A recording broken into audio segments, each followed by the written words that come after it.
I see it going right across my deck here now. I did not right up in his vicinity, but no, I didn't. So this is good too, Roger. Thanks for that information, sir, and I'll get back to you if we come up with anything. Over. Hey, everybody, and welcome to another episode of Beyond the Breakers, a podcast about shipwrecks, loss, and lessons learned from maritime disasters. My name's Tanner. I am one of your hosts today, and I'll be joined, as usual, by Taylor. Before we get into all of that, we have a few new patrons to thank.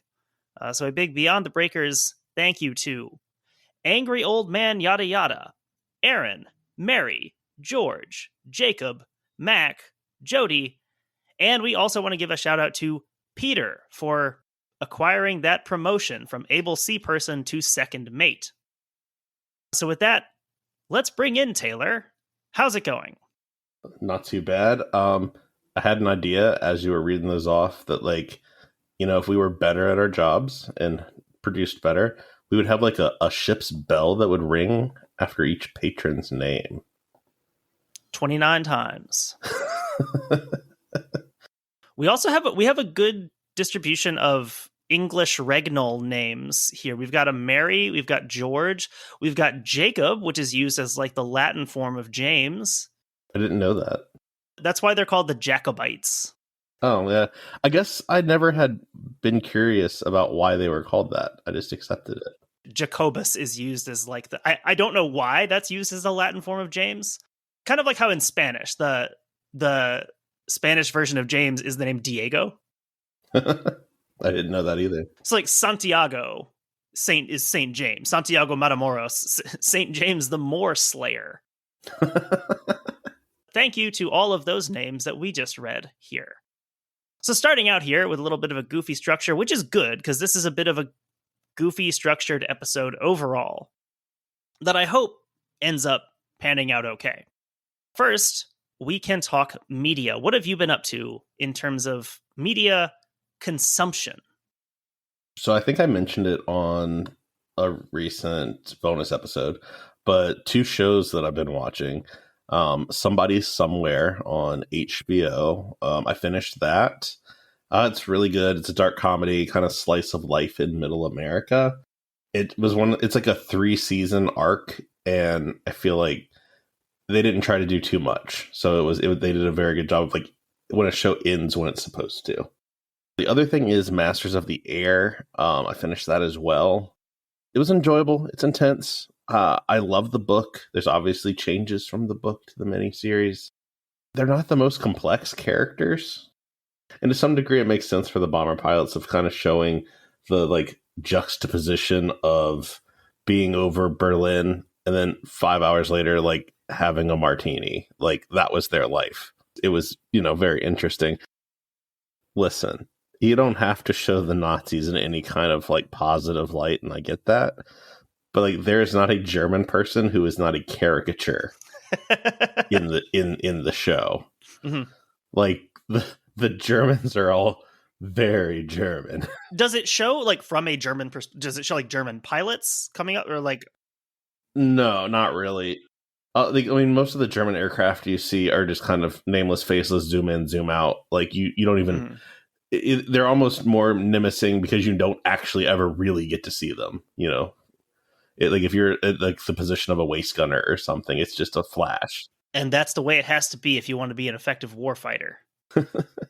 But like as far as the way that like there's a lot of POW scenes and evasion, and the way the German people, and I understand that some of it's like based on real things that happened, but there's just no humanity in any of the Germans in any way. Almost to the point of like taking away from the show is the problem. Like I enjoy a good dead Nazi as much as anybody. But like I think there is an extent to which the making a people seem like an alien race to that extent where there is no human emotion and humanity, it's like it does sort of take away from like the evil of Nazism and that type of ideology, whereas like these were by and large pretty normal people in their daily lives. I think it's like the Spears scene in Normandy in Band of Brothers. Like, yeah, there's like the service level of like, yeah, fuck them Nazis. But also like deep down you're like, that doesn't feel right. Like that's not what we're supposed to do. Not even to that extent so much. It's just like the fact that, like, yes, quote unquote normal people can be convinced to do these things and think that they are doing it for good reasons. Yeah, read Ordinary Men. I would like to check that out. I have the book. I haven't read it yet. The book is very good, actually. I definitely recommend the book. I don't know that I've ever read anything explicitly about like air combat or like aerial operations in the World Wars. It's really good. It was pretty eye-opening about how unpleasant it all was. I've been watching a few things. One of them that I just started is a Colombian historical drama. It's just called Bolivar. It's just about Simón Bolívar. Yeah, it's on Netflix. It is 60 episodes, all of which I think are an hour. Oh my God. I'm on episode 3. And it's funny because it's listed as one season. I don't know how it was released on I don't know if it came out 60 straight weeks or if it was divided into seasons when it was released, but at least on Netflix, it's one season of 60 episodes. And they're That's all pretty an funny. hour. Like I can imagine looking at that and being like, I don't know if I want to just watch something that's one season. Right now, he's a child, and like it occasionally has like flash forwards to him, in the wars and fighting and things like that. This is going to be like granular detail of his life. I'm assuming the first like couple episodes are like background information, like about the time or something. Yeah, I mean, because like he had a fairly well-to-do upbringing, which is I think why he's one of the interesting characters in history, in that he is, as a liberator of South America from Spain, it's like he would have had it pretty easy had he just chosen to go along with things. Mm-hmm. He easily would have had a perfectly fine, enjoyable, easy life if that's what he had kind of wanted. And the fact that he, devotes his life to fighting against that is pretty admirable. Also, another thing I'm watching, I'm about halfway through. It's called Death by Lightning. I have seen the trailer for this. It looks really good. I would love to hear your thoughts on it. It is about, and I had just watched the PBS documentary on the death of James Garfield. And so it's about James Garfield and Charles Guiteau, his assassin. Garfield is played by Michael Shannon. Guiteau is played by Matthew McFadden. Like, I think most people now would know him as Tom Wamsgans from Succession. And I think he adds such an element of like weird likability, or at least relatability, to Charles Guiteau. Because in most depictions of him, obviously, like, the mental illness is what is played up. Like, for good reason. Like, he did have a lot of mental issues that led him to do what he did. But he wasn't like the Joker. In this version, like, he is depicted as someone you can at least kind of understand how he got as far with people as he did. Like, there's a charm there. A little bit. Like, there's a goofiness to him where you're like, you kind of wouldn't realize initially, like, oh, this guy's, like, insane. Nick Offerman is in it. He plays Chester Arthur. I saw him in the previews. It's fun to see because like Chester Arthur in that is kind of depicted as just kind of like a dumb bully who's not even really in control of his own actions. He's kind of just going along with what is best for the party and like the Republican political machine. And then Shea Wiggum plays Roscoe Conkling, the senator from New York, who was really instrumental in getting Garfield elected. So I think just acting wise, it's a great cast, obviously, but it's really well done. I've really enjoyed it so far. Nice. A couple other housekeeping things before we jump into it. An announcement here regarding 50 Years Below. That's a limited podcast series on the Edmund Fitzgerald, made by Jay Gabler from the Duluth News Tribune. I'm in it a little bit. I'm interviewed. He interviewed me March or April this year, and you'll hear my voice peppered in a little bit throughout. You'll hear a lot of Kaylee, our listener's favorite guest host of the podcast. You'll hear a bit from Fred Stonehouse. So I'm on a podcast with Fred Stonehouse. Yeah, that's pretty cool. And it's just really well put together. Obviously, with the anniversary coming up in 2 days? 1 day? 1 day? Is it tomorrow, maybe? I mean, not when this gets released. Well, by the time this comes out, it'll be past, I guess. But coming up, a lot of cool stuff, new stuff coming out about the Fitzgerald. And this is just a really well done limited podcast. Another podcast related thing that I'm in a lot more is I went back on our friend Kelly's podcast, Canuck is a Slur, to do a 6-part series on the development of Canadian football. Although for the first 2 episodes, I was not fully aware that is what we were talking about. We go deep into the history of ball games and stick games and all kinds of games. There's a lot of ball play discussion in the episodes that I've listened to. Yes, there's a lot of that. Episode 5 was just released, and we're going to record episode 6 tomorrow. That actually it's been really fun listening to that one. I've enjoyed that one a lot. I really enjoyed it. I think Kelly's really great at organizing a story in a way that hides just the right amount of things and then reveals them at the right time. There's a Riley Quinn quality to his work. So that's a lot of fun. I always love podcasting on Canuck is a Slur. I would say don't listen to the podcast series if you don't like the sound of my laugh, because that is like a quarter of most of the episodes. It's just me laughing or cracking up about something. And then final announcement. Terror Camp is coming up on December 5th to the 7th. Registration is open. It's been open. What are you doing? Why aren't you registered for Terror Camp? If the Carluke series appealed to you at all, definitely check out Terror Camp. It's totally free to attend if you want it to be. Monetary support is welcomed, but it is optional. Totally free to attend. You get some great sessions from some very cool people doing really awesome research. The kind of thing that you would normally have to pay for a conference of this quality. And it's totally free. It's all online. So very, very easy to attend if you have a computer and an internet connection. So again, that's the 5th through the 7th. Check that out. Make sure to sign up. I will definitely be there in quotes, virtually. I'd actually like to check it out this year. I have not ever done it, but this would be, fun. I think, my 3rd time attending. Very excited for that coming up in really just a few weeks now. Okay, are we ready? I'm ready. I mentioned that this is going to be a bit of a strange episode. A disclaimer to start things out here. This is an episode more about a ship that sank rather than a shipwreck. So, right away, if you're looking for a shipwreck in granular detail, listen to one of our earlier episodes, or there's plenty of other great shipwreck podcasts out there. That's not what this episode is right now. This is quite an old story, so the incident portion of this is pretty light. Almost non-existent. But we'll see when we get there. So, I think I know that you've never been to Brazil. Correct. Right? Never Okay. been. But I do know that you consume airplane-related media and have a general knowledge of airports. Correct. Like what they are, how they work, etc. Mm-hmm. I played an airport simulator. In Airport Simulator, or any of your airline media consumption, have you ever come across flights arriving at or departing from Rio de Janeiro?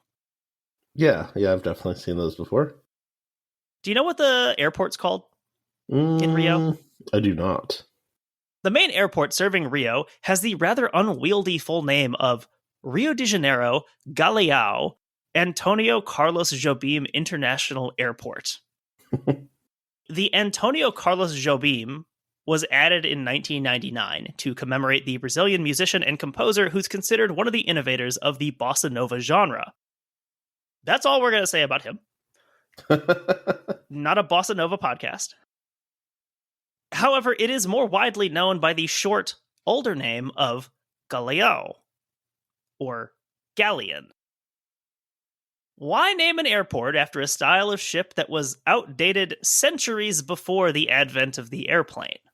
That is a great question.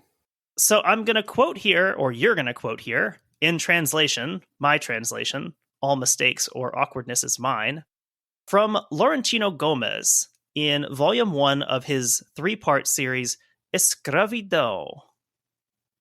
Did you actually translate this from Portuguese? I did.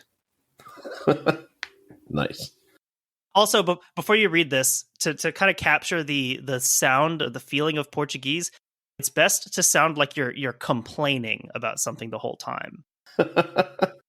Escravidão. Is that Brazilian Portuguese specifically, or just Portuguese in general?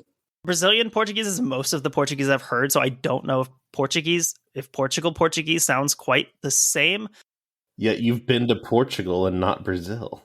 Right. But I've heard a lot more Brazilian True. Portuguese just via podcasts. You've really got to hit the nasality a lot to the point that it sounds like you're making fun of the Portuguese language. It's like if an Italian person spoke Spanish. Kind of, with a little bit of like Frenchness thrown in there. A lot of nasality. You really got to open up your nose. I'm definitely going to try to pronounce everything like it's Spanish. And then also the river. I think in English we pronounce it the Tagus River. Uh-huh.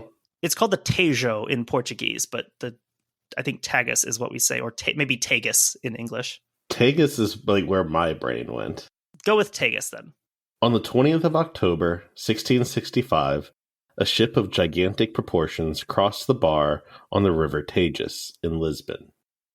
She was something never seen before in Portugal. The galleon Padre Eterno weighed 2,000 tons. She was soon to receive 144 guns, and she boasted an enormous mast made from the trunk of a single tree, measuring almost 3 meters around at the base.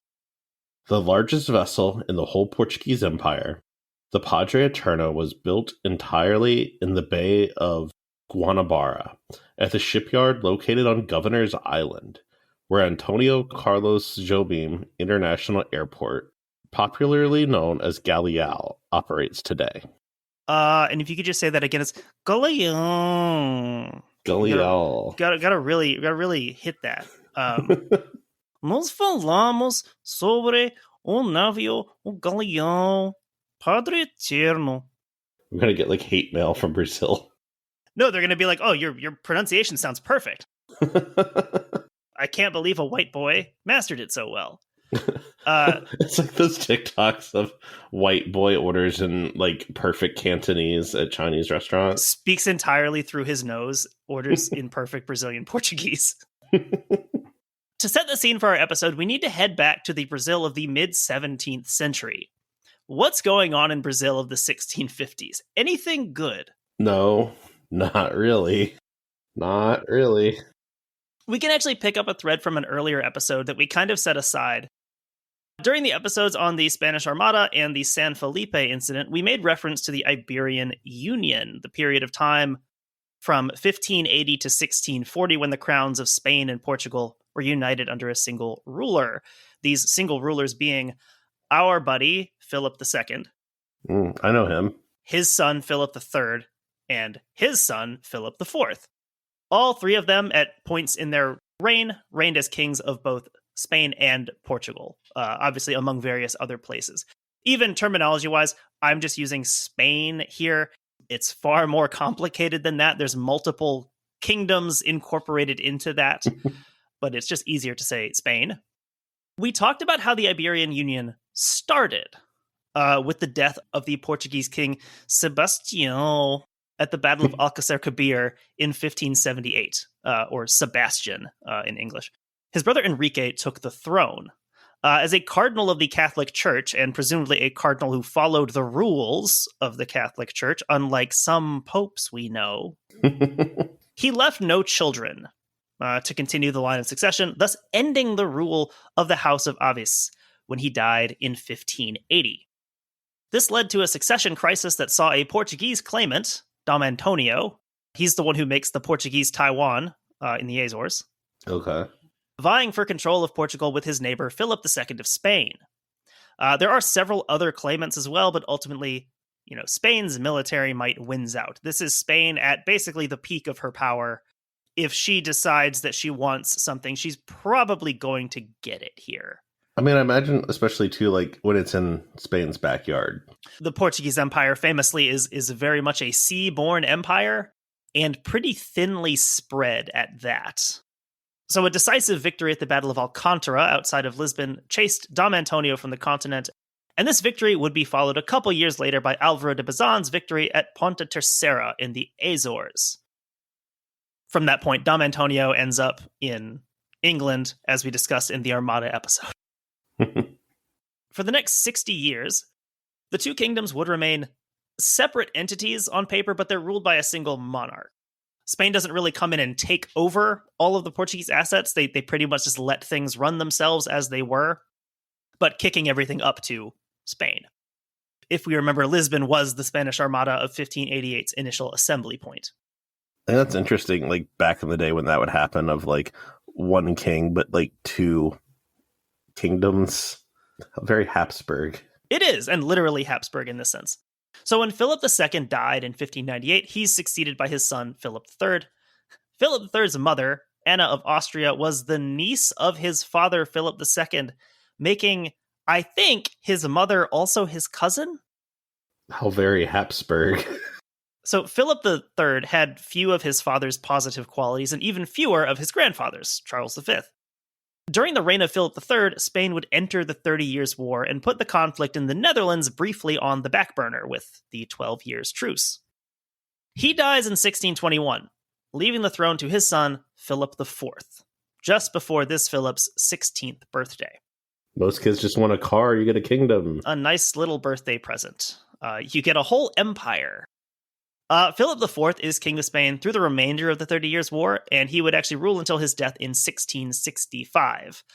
For anyone familiar with the Diego Alatriste books, these are set during the reign of Philip IV. And the loss of Spanish military dominance is kind of one of the running themes of those books.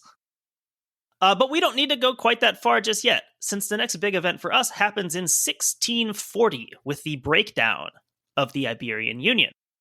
This is lamentably not a podcast about the Portuguese Restoration War, so we'll keep this part brief.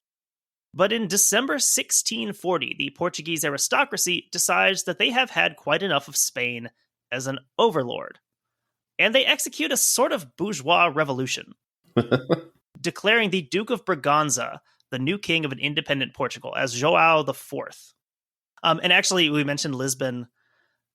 One of the actual major complaints about from the Portuguese aristocracy here is that when Spain takes over Portugal, they kind of want and expect the King of Spain to move his court to Lisbon. They want to be the center of affairs, saying like, interesting. What is this shithole Madrid that you are establishing your court in? Come here to a real city like Lisbon, where you can run this globe-spanning empire from the greatest port in your empire. And that never happens. And that kind of is one of the complaints that they have is, well, why aren't you here, basically? Also, note on terminology, contemporary Portuguese sources, they more accurately refer to this war against Castile rather than Spain. But again, out of convenience, it's easier to say Spain. And so this war, what becomes a war, this happens more or less concurrently with a revolt in Catalonia, known as the Reapers' War, which broke out in May of 1640. And this is a key event in sort of giving the Portuguese the green light to revolt. They know that Philip's eyes will be elsewhere in the peninsula, and it kind of gives them a little breathing room. Quoting here from Fernando Dores Costa in his book, A Guerra de Restauração, the War of Restoration. Catalonia saved Portugal from an immediate offensive. This was plainly understood by the Portuguese leadership. The Marquis of Montalval. The Marquis of Montalval wrote in 1643 that he had no doubt that the principal cause of our preservation at the beginning of your Majesty's restoration was the war in Catalonia. The result was the inability of the crown in Madrid to sustain two armies with an offensive dimension leveled simultaneously in the peninsula against Catalonia and against Portugal. So mention of the Reapers' War here prompts me to ask, have you ever heard the Catalan national anthem? I have not. I believe it's called Els Segadors, the Reapers. It is the eeriest national anthem I've ever heard. It is in this like minor key, and it's about this war, the Reapers' War. It's very ominous. It is one of the coolest national anthems. I'll drop a little bit of it in the episode here.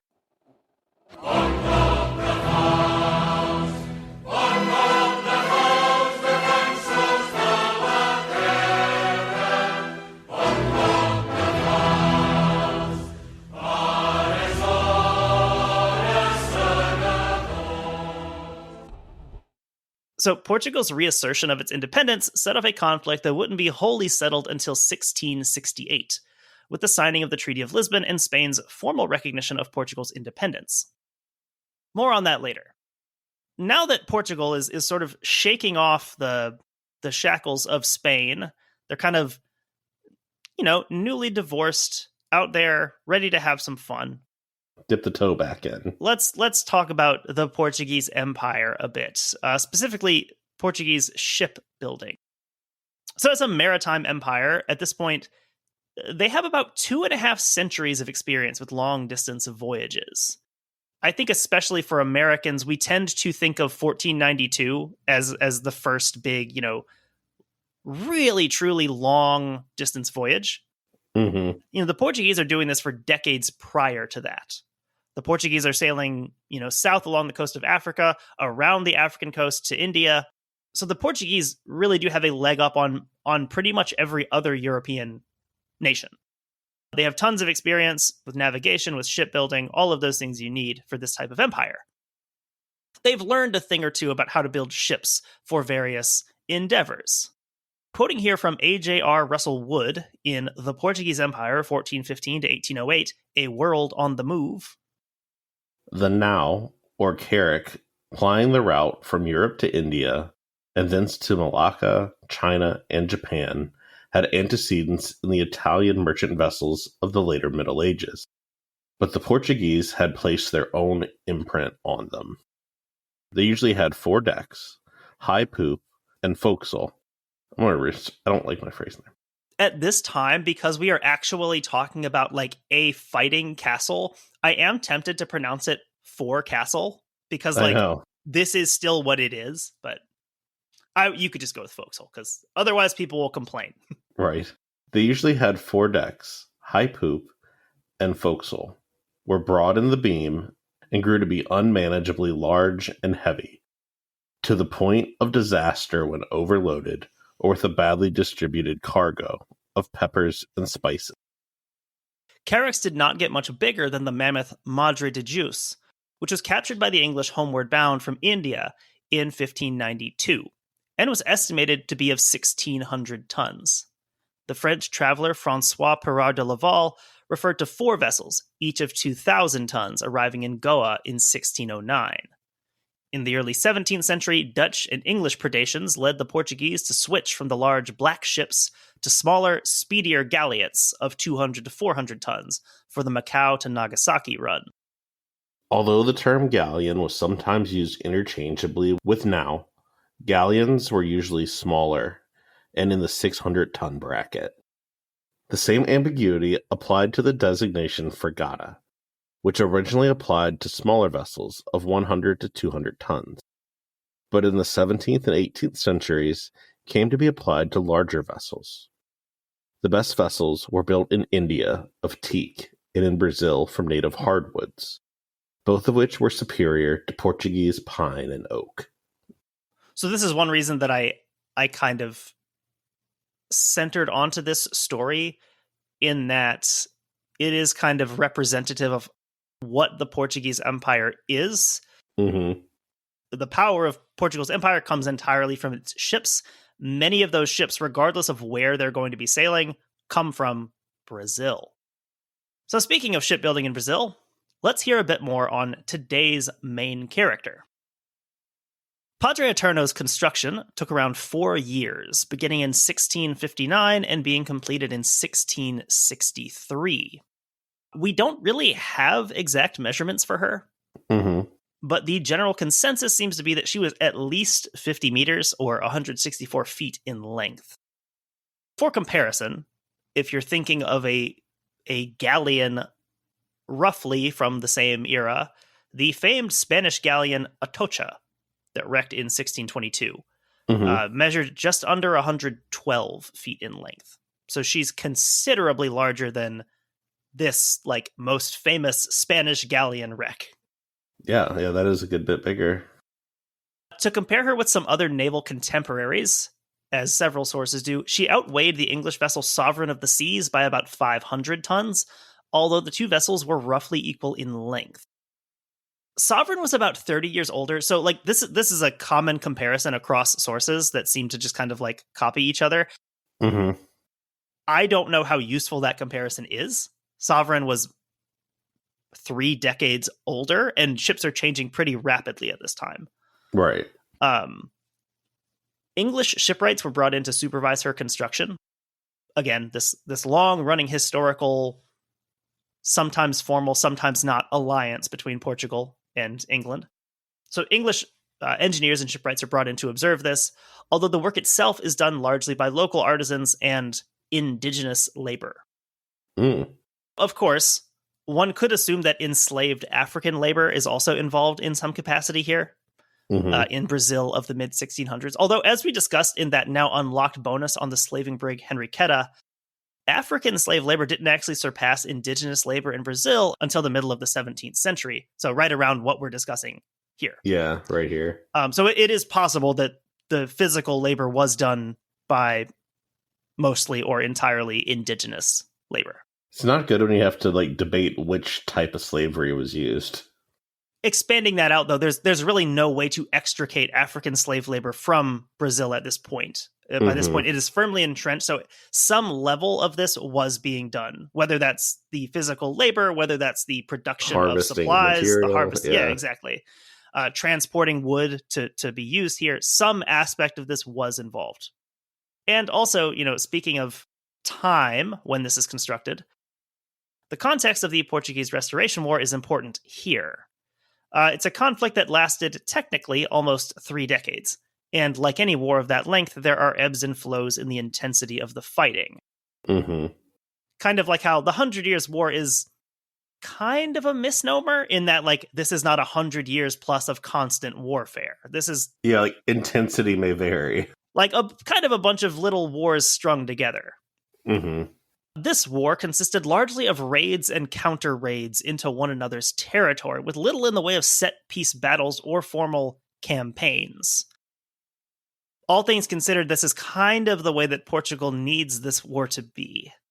Portugal is not going to be invading Spain in any large capacity, and Spain has lots of other stuff to deal with, so it's not easy for them to just throw an army into Portugal. Is this kind of the beginning of the end, or the beginning of the crumbling of the Spanish Empire at this point? Certainly as a continental dominant power, like this is when... Or I guess you could say there at least this is the apex, like it only goes down from here. It is really falling apart in the sense that, like, France has sort of supplanted them as the military power on the continent.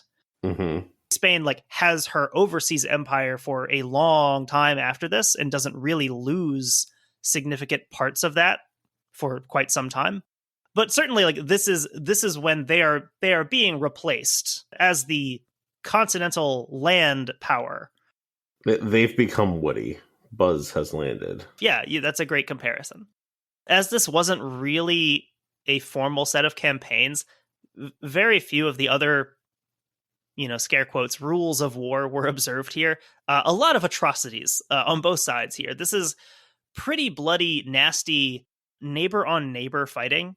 Kind of reminds me of, like, the westward expansion of, like, settlers and natives.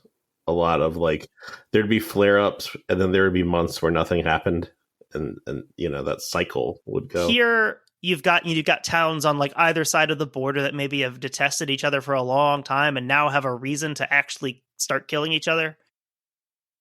Actually, I discovered in the process of reading about this war, one of the major battles of the war, the Battle of the Lines of Elvas, Elvas, Elvas, not Elvis, like the singer. Mama, I'm invading Portugal. I don't know if this is Johnny Bravo or if it's me.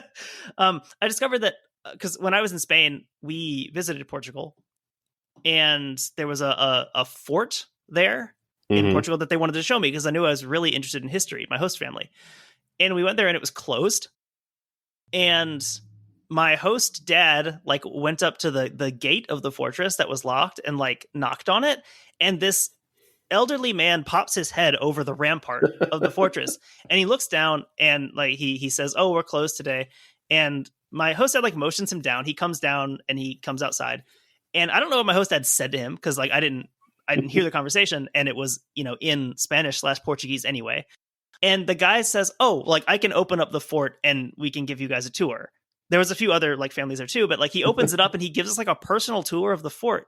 It was really cool. And I realized in the process of doing this, like, oh, this is the fort that I've been to. This is the one that we went to in Elvas. But anyway, that was cool. His name was Diamantino, this old man. Okay, so at the end of the 1650s, though, this war that has kind of been in a lull is picking back up. Spain is no longer embroiled in the 30 Years' War, which ended in 1648. And while Catalonia is still in revolt, Barcelona had fallen back in 1652. And so the real threat from Catalonia is pretty much under control. And so with this sort of re-upping of the war, the Portuguese Empire obviously has a motivation to sort of start arming itself back up. And here's where our ship comes into the picture. So the idea to build this massive vessel, Padre Eterno, came from the governor of Rio de Janeiro, Salvador Correa de Sá y Benavides, as added protection for the Brazil fleet.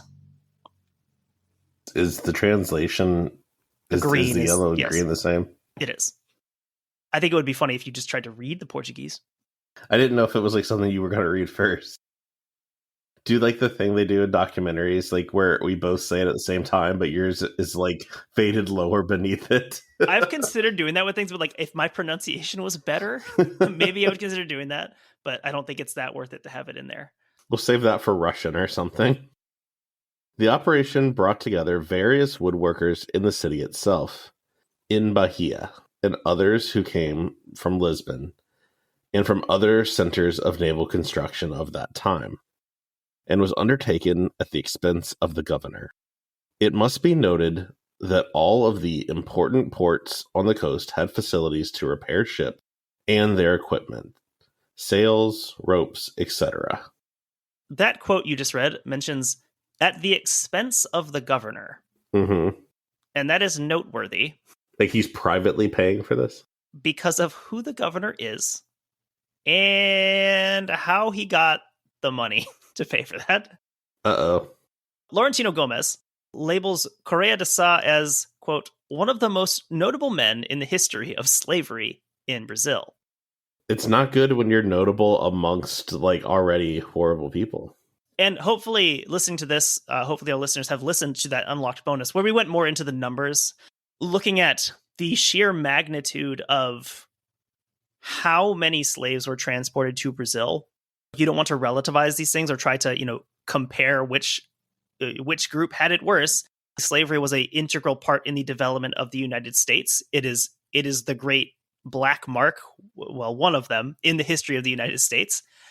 And I think something like 300,000 actual captives were brought from Africa to the US or the colonies. Mm-hmm. Something like 5 million were brought to Brazil. That is crazy. That is crazy. It's just so many people. I think of the 11 or 12 million total that in the entire transatlantic slave trade, about 5 million of those went to Brazil. And this guy is one of the notables in that slave trade. So you can read this quote here. This is a quote from Gomes. He was governor of Rio de Janeiro between 1637 and 1661. And became one of the richest and most powerful men of his day. It fell to him to command one of the most extraordinary expeditions in the military history of Brazil, up until the Paraguayan War, the liberation of Angola, occupied by the Dutch in 1641. So the Paraguayan War referred to there is better known in English as the War of the Triple Alliance. I don't think I know a lot about this one. From 1864 to 1870. I think Lions Led by Donkeys did a series on the War of the Triple Alliance. Basically, Paraguay fights everyone in South America. Okay, I do. You know what? I do remember that now. I believe they're fighting Brazil, Uruguay, and maybe Argentina at the same time. Doesn't go well for Paraguay. Correa de Sá, because of that, what was just mentioned, the huge, massive 72-point font scare quotes, liberation of Angola. Because of that, Correa de Sá has received this darkly ironic title of Liberator of Angola for these African exploits. It's pretty dark.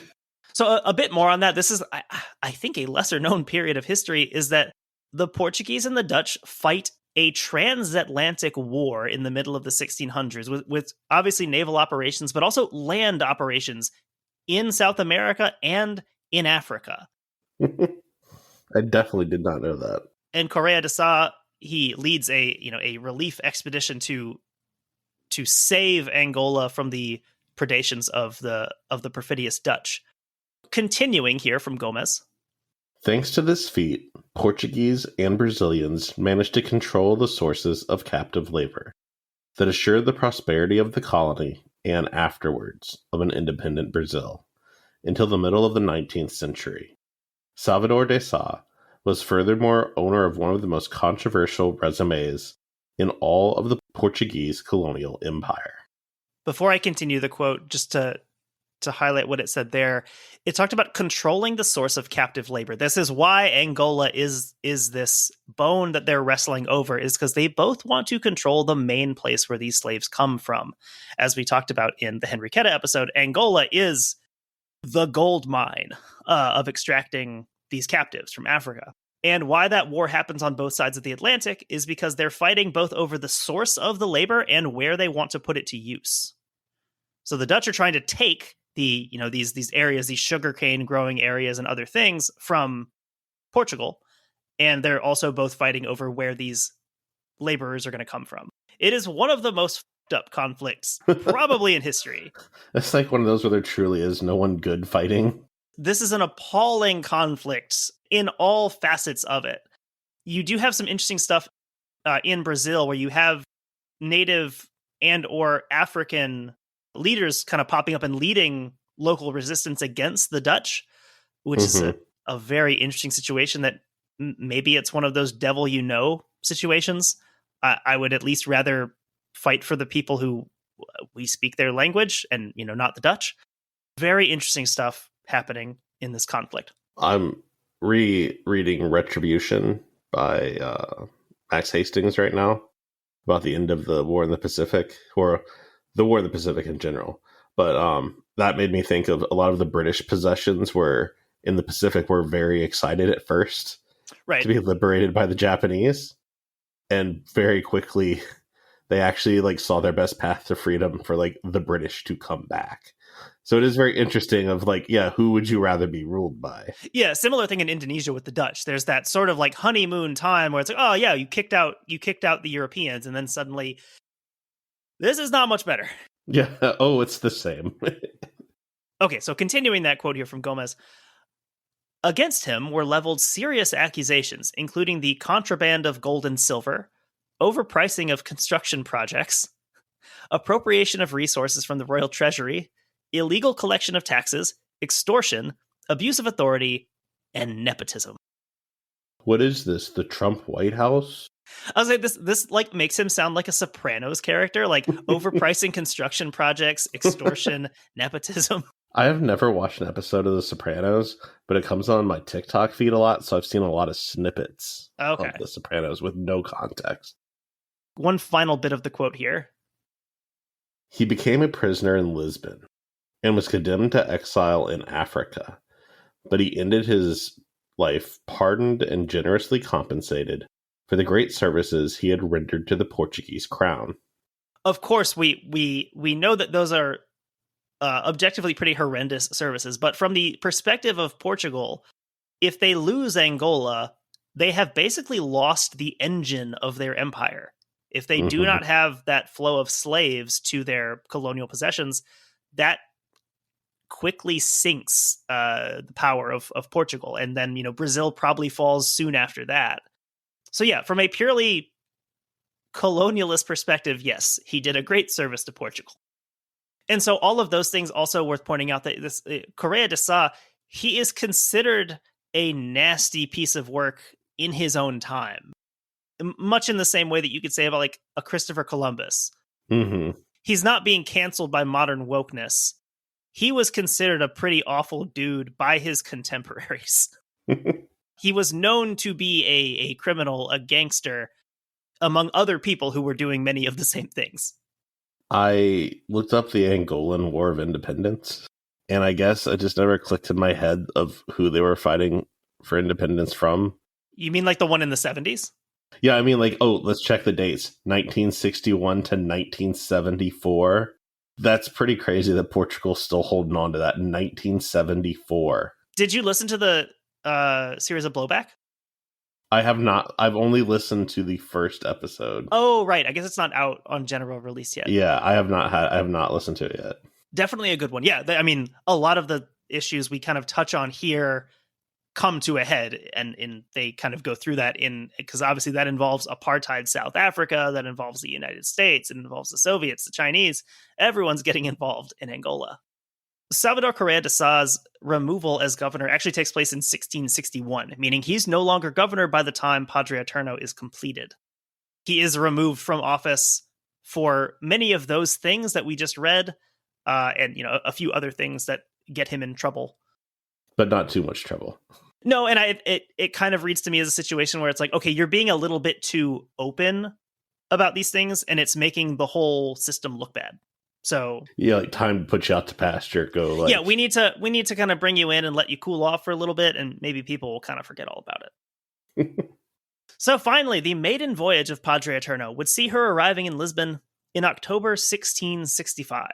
But her arrival is highly anticipated well before she gets there. The Lisbon journal Mercurio Portuguese sparked local curiosity in March 1665 when it labeled Padre Eterno, quote, the most famous ship of war that the seas have ever seen. Upon the fleet's arrival at Lisbon in October, the scene that we described in the intro, the same journal wrote, on the 20th, the Brazil fleet began arriving at Lisbon. It has brought 40 cargo ships. 2 good vessels from the East Indies arrived in their company, and cargo was distributed among them. From the East Indiaman, Nossa Senhora do Popolo, whose hull was under repair in Bahia. In this fleet came the famous galleon, the Salvador Correa de Sá, built in that port, the largest ship that exists today. It carried 3,000 crates of more than 500 sacks of sugar, in addition to many other goods, only as ballast, coming as leisurely as if empty and competing in speed with the lightest frigate. So I think that's interesting in where this quote comes from. It comes from this journal, like essentially a news sheet, a newspaper. So it's interesting that even in 1665, these types of things existed. Stuff you can read in newspapers from the 1950s in like Duluth of, this ship came in. It's impressive for this reason. People like ships. Yeah, they do. And so yes, the point there being, saying, she's heavily loaded, but she moves like she's an empty frigate. So she's not just big, but she's a lot more nimble than some of those, massive carracks that we read about earlier. And so about that designation as the largest ship in the world, that was probably true for some time, a few years that would have been accurate, although she was pretty soon surpassed within a few years by several vessels, among them the French Soleil Royal, the Royal Sun, and the Swedish Stora Kronen, the Great Crown. Kronen only sailed a few years, launching in 1668 and then sinking in battle at the Battle of Öland in 1672. Soleil Royal lasted a little longer, being destroyed by English fire ships off of Cherbourg in 1692 during the 9 Years' War. I feel like you hear about the 9 Years' War very often. No, I think that one in English is known as King William's War. It's one of the various Anglo-French wars that lead up to the 7 Years' War. Mm-hmm. You've got King William's War, Queen Anne's War after that one, which is, I think, the War of the Spanish Succession. Anyway, getting into the incident. After sailing for a few years and causing excitement in her various ports of call due to the fame preceding her, Padre Eterno sank somewhere in the Indian Ocean. All right, now getting into the aftermath of our sinking. That is all. That is all they know about it. So this is a real ghost ship, if you will. We will draw a lesson from this. But But this is all. It doesn't seem to be recorded even what year she sank, just that it was a few years after she launched somewhere in the Indian Ocean. That's it. So we will come back to that in a moment. The Portuguese would ultimately attain victory in their War of Restoration against the Spanish. In a little preview of events about a century and a half later, the Napoleonic Wars, this victory would come in much the same way, with a little help from their friends, the English. So having reformalized their alliance in 1654, England would send an expedition to Portugal in the summer of 1662, just in time to repel a large Spanish invasion of nearly 20,000 troops under John of Austria, illegitimate son of Philip IV. John of Austria, not to be confused with Don John from the Lepanto series. Well, I forgot about Don John. We're about a century off here. Although, if you look at a picture of Don John, you might have to search John Joseph of Austria, Juan Jose. Not significantly better looking than his much more famous half-brother Charles II, known as the Bewitched. You can see the family resemblance. I'm sure you can. However, to John's credit, after this, he is instrumental in preserving Spain from the predations of, I've said predations like 3 times in this episode, from the machinations of Louis XIV during the early kingship of Charles II, who, in addition to all his, Habsburg-related health problems, he did also take the throne at the age of 3. So, finally, a long-hoped-for treaty with France was Portugal's final ace in the hole. With this coming in 1667, Spain is left with very little choice but to recognize the House of Braganza as rulers of an independent Portugal. Interesting. Interesting seeing Portugal fight for their own independence, but also do colonialism at the same time. Yep, I think that's one of the lessons you can take from this, is that, the power that's, you can look at them in Europe and be like, oh, well, this big power is bullying this small power. And it's like, yeah, that small power has, millions of slaves also. There's not really a moral valence you can attach to this. It's not like, this isn't really Star Wars. You can't, go for the little guy, because the little guy is pretty terrible on their own. I think there's something similar to American expansion westward and native groups interfighting with each other. That, yeah, sure. You'll hear people sometimes say, well, native tribes would fight and genocide each other for land, so what's the difference? It's well, the difference is their power dynamic is not the same as England or France. Because they're a balance and they're not waging wars of extermination? Yeah, it's different. The bigger, the Chippewa might be the bad guy in this one scenario, but the moment, the English show up, it changes. While unsatisfying from the perspective of making a shipwreck podcast, there is, I think, interesting commentary to be drawn really from the lack of documentation itself. I think the absence tells a story here. Padre Eterno was one of the most famous ships of her day. When she's built, there's this months-long anticipation of her arrival in Lisbon, so people can see her. When she arrives at other ports, she attracts crowds. Despite that initial hype, her fate is barely recorded, without even a specific year attached to it. Let alone anything about who was her captain, what was her cargo, where was she sailing to or from. Any of those things, none of that seems to be recorded anywhere.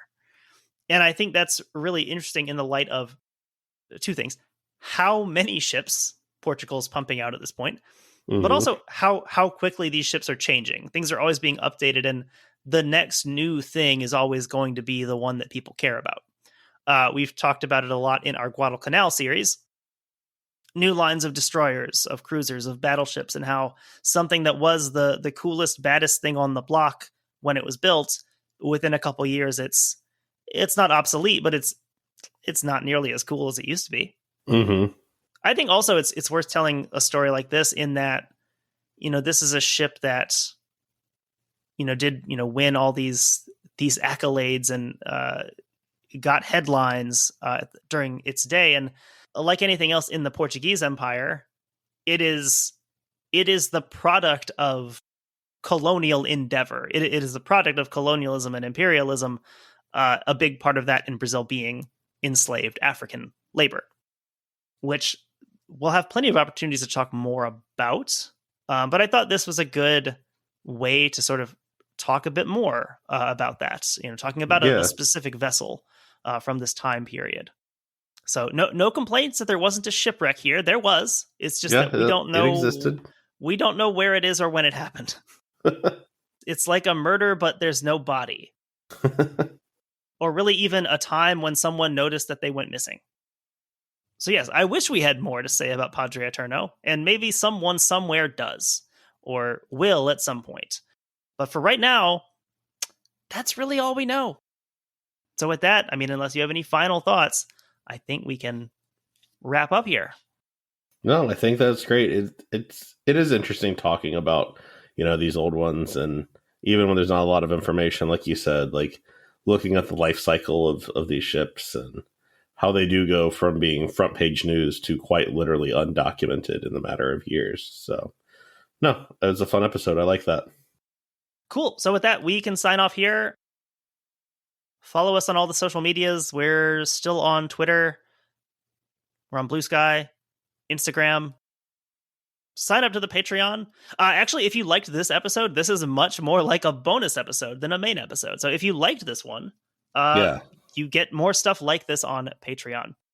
Check out that unlocked episode on the slaving brig Henriqueta and all the other stuff we mentioned at the beginning of the episode. With that, we will sign off here. Take care.